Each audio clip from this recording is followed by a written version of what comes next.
Good evening, everybody. Welcome to Content and Cocktails, the Roadshow edition. We are out and about this week in beautiful North Devon. So not too far away from Plymouth, but far enough away for it to feel like a holiday.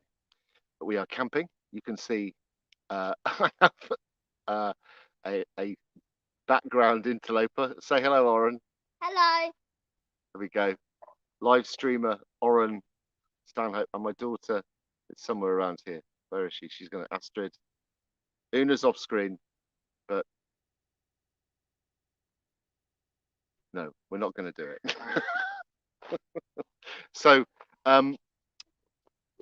what's this evening all about? Well, we're going to be talking a little bit about live video and how live video can fit into your basically your everyday marketing. Why you shouldn't be afraid of live video.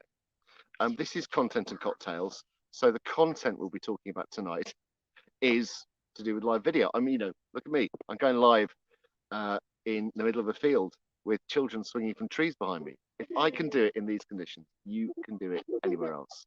Hello, Vicky. How you doing? Like I said in my post, I did say there would be scenes of a distressing nature in this week's Content and Cocktails. And I would just wanted to prepare you for this. Cocktails drunk out of inappropriate glassware, and here's the worst part: cocktails out of cans. Don't say I didn't warn you.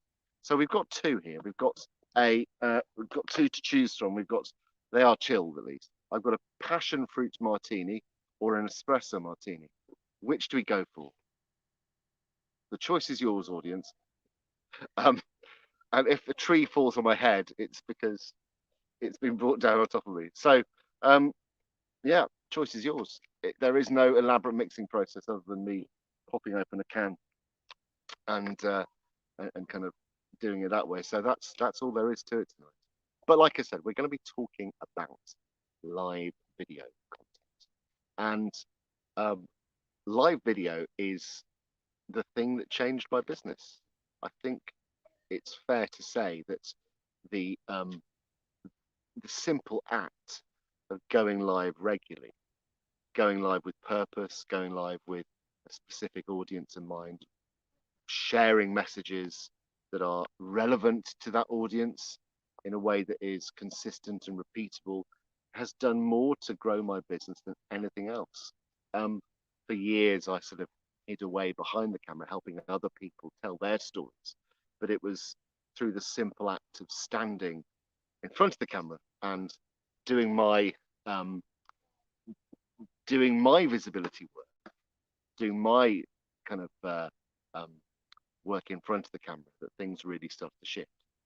So I think I'm going to go for an espresso martini. Let's see what this is like. Oh my! Oh, That's bubbling. That's bubbling. I don't think it should be fizzy, really, should it? It smells about as not. I'm not a big fan of espresso martinis, so it looks a little bit like. Yeah, Oren says, ew. It looks a bit like gravy, or stock. Yeah. That's the sound of sloppy joes being started. Ooh, cheers, everyone. So, okay. Facebook user, I don't know who that is. He has grown up massively. So, we've got a situation where a lot of people really hate the idea of using live video, of going live, for a whole variety of different reasons. It can be a fear of what people might think. Hello, Andy. It's Andy. Oren, it's Andy. He's saying hello. Andy says, your lad has grown up. And indeed he has. So live video is one of those things that a lot of people shy away from. for a variety of reasons. And that's exactly what I did. I dislike the idea of live video for a number of reasons. I thought that people were going to judge me about what I was doing in front of the camera. I thought I wouldn't have the ability to do it consistently. I didn't know what I was going to say. Thought people might just think I was an idiot. All of those things may well be true, but I've got to a point where I just don't really care. It's it's a funny thing. Once the results start coming, once you make the decision, and once the results start coming, a lot of those fears sort of fade into the background. That's not great. I must say that the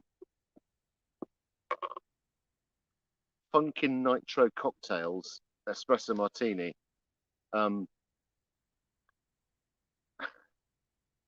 it's getting a solid 3 stars out of 10 from me. What's it taste like? What does it taste like? Yeah. Coffee. Oh, okay. Tastes like coffee. Adam Nesbitt says the more you put yourself out there and the more successful you become, the more trolls come out to knock you down. It's just the way of the world. Yeah, keep doing what you do. It's true. I mean, there have been some comments, but broadly speaking, I don't care. Oh, there we go. That's it, Oren. It's true, Oren. I have been trolled sometimes by my own kids, if I'm honest. But it's true. Once you get successful or once you get visible, people will be out there trying to pull you down a peg, which is dreadful. But you've got to remember that those people aren't your people. And the sad fact is that there are people out there who do get a thrill from attempting to pull people down, which is depressing and senseless. But it's kind of true of any walk of life. Whatever you do in life, there will always be those kind of people. And I think on the online world, just give Oren a high five from me. I've got to give Oren a high five from Andy. There we go. High five passed on. High five passed on. There we go. You see what I mean? Trolling.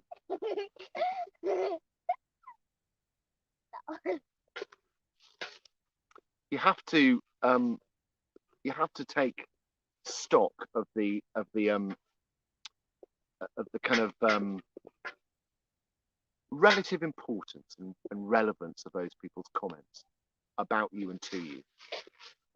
It's stop it. I'm being poked off screen. Get off. Out the way, you little rotter.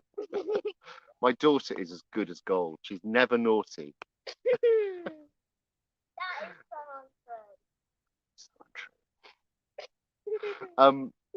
You've got to kind of, I think that the trick for me was how much relevance and importance would I assign to those kind of trollish comments if they were said to me in real life? And the truth is, I'd probably be a little bit hurt, but really, I wouldn't assign much importance to them. But online, because they're visible and very often they can be comments that will, stick around for a while, they can be a little bit like a splinter under the skin that you can't quite get rid of. They can be irritating and painful in a way that is entirely disproportionate to their size. So that's one thing that I think people feel uncomfortable about. Another thing that really gets a lot of people from being visible with video is the very fact of when they hate the idea of seeing themselves on screen. Now, I completely recognize that. I remember the first time I really seriously started getting back in front of the camera. Now, clearly I know what I look like, but when you see yourself on camera for the first time in a meaningful way, sometimes it can be a little bit of a shock. I looked to myself and thought, who's that fat bald bloke? Because in my head, I was, 24-year-old Tom Stanhope, who was quite different. But all I'm doing is seeing myself as other people see me. And so part of the process is a re-education process. It's a re-education process of yourself, teaching yourself with kind of with how you are. And And that is a re-education process. And there's some tips and tricks that I will be teaching in my challenge week in September, my Go Live Challenge Week, which is happening week commencing 20th of September. We will be getting deep into all this stuff.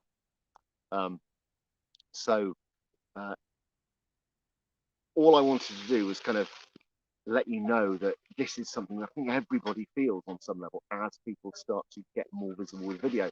They have to address, examine, and kind of overcome these kind of ideas of why we don't like to see ourselves on camera.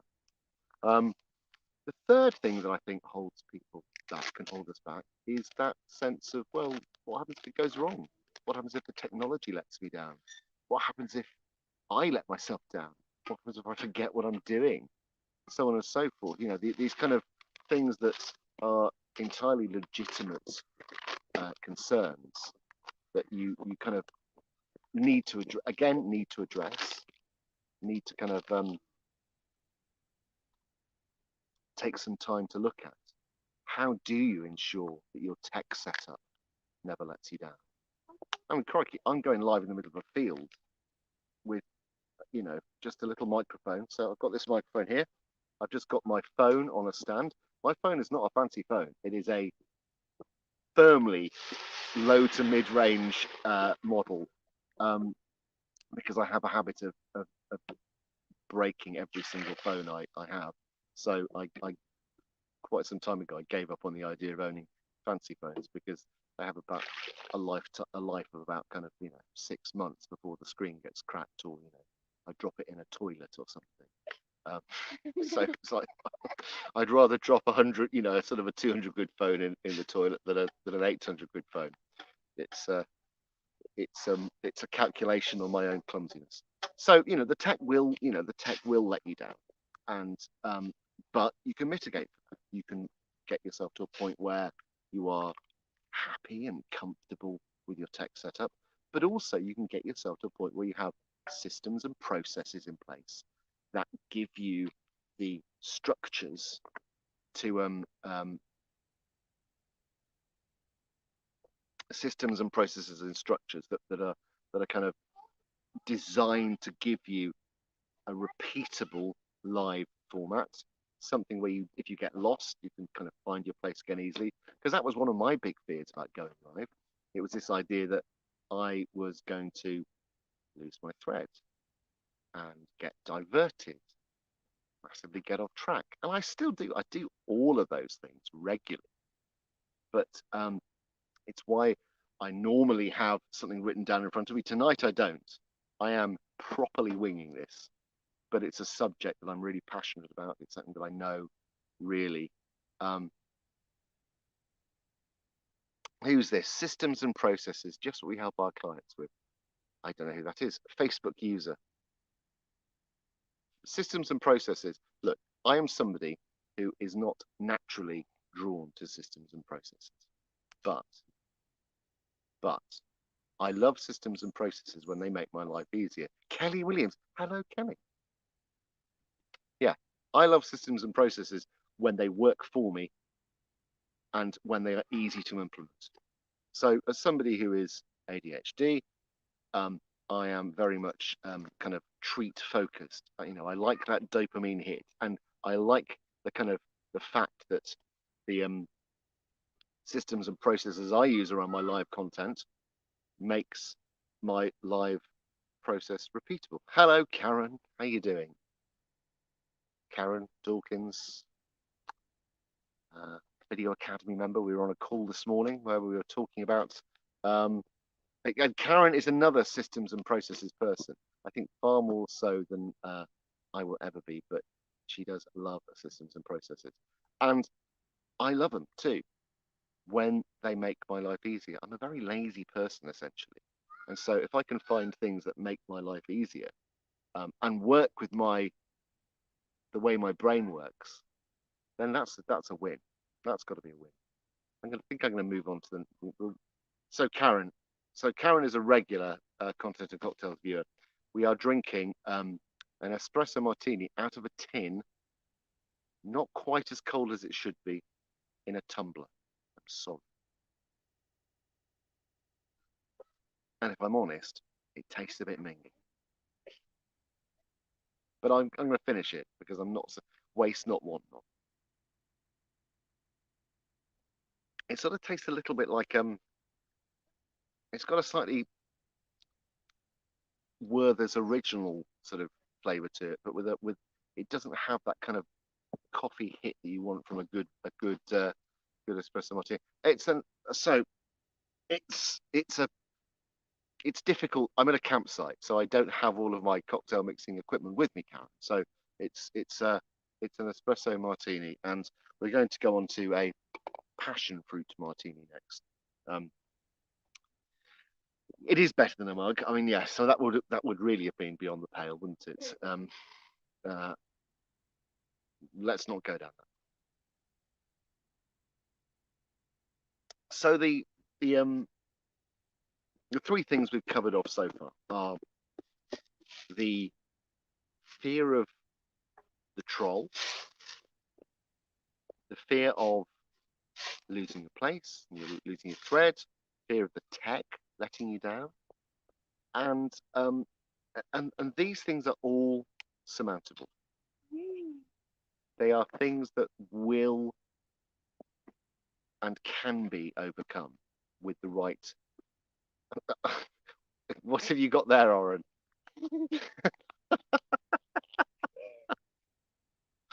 That is a boil in the bag pudding. Normally we're normally very good about cooking, but I was sort of half joking. We were talking to the kids about getting a sort of Duke of Edinburgh camping food, and I got some, and they're far more excited about it than I think we were expecting. But there you go. Until they taste it and realise just how horrible it is. So, just to give you a bit of context, we are staying at a campsite in North Devon called Little Silver Stream, and it is the most idyllic setting. I am being lit by low golden hour sunlight coming across the fields. It's kind of coming through a little stand of oak trees, and there's a field behind me, and a little stream running down at the bottom of the bottom of the field. And it's a wild camping site, really a truly idyllic place. And I think oh, and the dog is kind of popping up to say hello. Um, I'm not one of nature's natural campers, but this kind of camping is exactly the right kind of camping. We're all here, and it's lovely and relaxed, and there's an open fire, and all of this is just perfect. So if you are looking for a campsite down in this neck of the woods, I can highly recommend Little Silver Stream. Really beautiful spot. Astrid, can you give me another glass, please?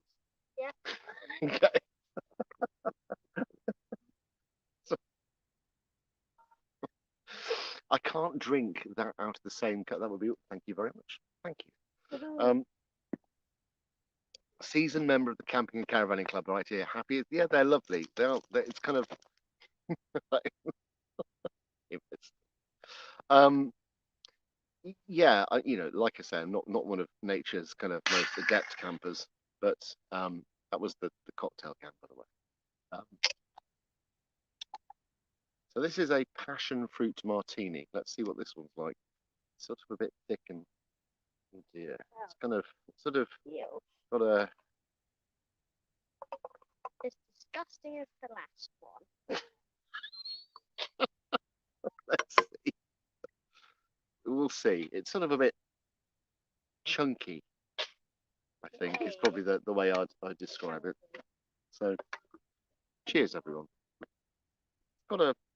Should it have a head? It sort of feels like it's the sort of thing which shouldn't necessarily have quite the head it does, but could be worse, I guess. Yeah, yeah, yes. It smells quite nice. It does, but it's not for kids, okay?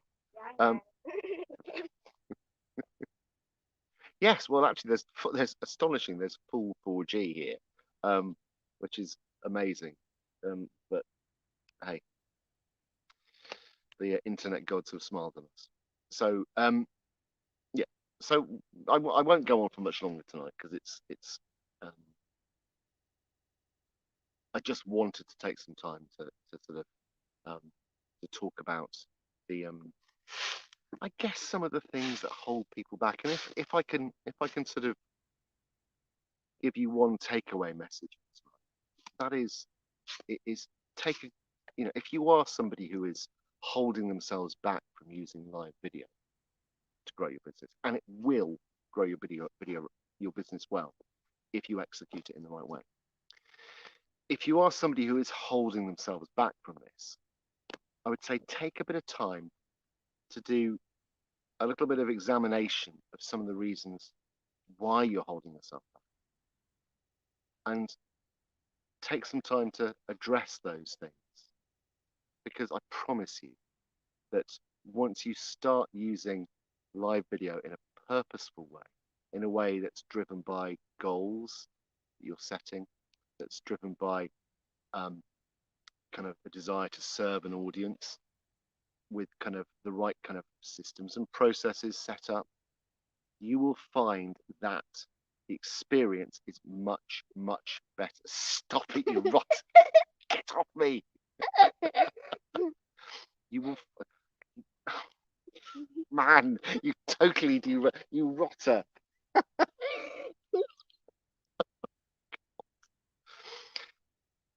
Where was I? You will find that with that purpose backing you up, um, the um, the road becomes a lot easier to navigate, and you can start to see results pretty quickly. So if there's any do you have any questions around live video? Let's have a think. So Karen says judgment is the main one for me. Totally fine in my group now, but still don't like doing it on my page or personal profile, etc. Yeah, now that's a big one actually, because I held myself back too. So this is currently going live in 7 different locations, and I started out doing this just in the free group. So this is predominantly aimed at my free group, Grow Your Business with Video. And okay, it's lovely, but you are really, really distracting me. I'm being tickled. He's got his foot and he's just tickling me. I'm not a good enough broadcaster to ignore that kind of that kind of. He's Karen says it's too public, and that's a really interesting. I guess the too public for what is the question I'd ask, because I thought that too, and I thought, well, what happens if people see me doing this? And there was like, hang on, that's the whole damn point. I want people to see me doing this. I need people to see me doing this. I need people to be aware of what I do, what my skills are. Because Karen, you've got an amazing skill set. You've got knowledge and expertise that people are going to benefit from. So it is your moral imperative. You've got to share it, because who knows who could tune in if it is too public. Well, maybe it's not public enough. Maybe you need to get it out to more people.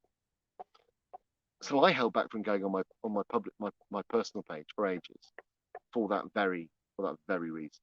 I thought people would be kind of judgy. Like, most people don't care. They're interested. I think people are interested to hear from me. So I would say try it out. Dip your toes in the water. Give it a go. Right. I am going to wrap things up tonight. Now, I know it's quite early days. We're just under a month away from the start of the second challenge. This is the Go Live challenge that is going to be running from the 20th of September. This is going to be a week of tasks and practical exercises, all designed to help you win at the live game, to conquer those fears, to put the processes in place to make live video something that you can really enjoy and use to grow your business. So if you're interested, pop a comment below and I'll get you some details about how you can sign up. It's free, it's great fun. I had a blast last time. There were good prizes, there were all sorts of things that happened during the week that people grew, people shared, people made connections, and generally had a good time all round. So yeah, come and join me. Come and join me on my Go Live challenge starting 20th of September. And with that, I bid you good night. Have a great evening, and I will see you tomorrow. Bye bye.